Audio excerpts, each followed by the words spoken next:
Kitchen में नहीं थी ना, भाई की खुशी और जोश आपने नहीं देखा।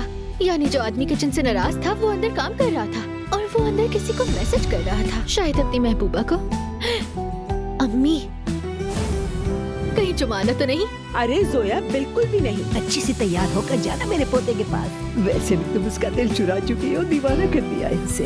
अब वो दीवाना हाथ से ना जाए। तुम्हें देखे बगैर तो दिन ही नहीं गुजरता।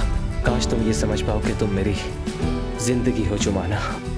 हमें किसी तरह से नाला साहब को ये बताना होगा कि मलाहत आंटी यहाँ पर है। उसे नीचा दिखाने का यही वक्त है अम्मी। उसे ओज़ोन के सामने हमें गंदा करना होगा। चलो अब फोन उठाओ।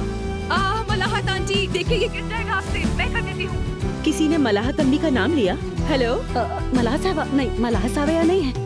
नायला साहबा, मैं फोन रखती हूँ, बाद में आपसे बात करती हूँ।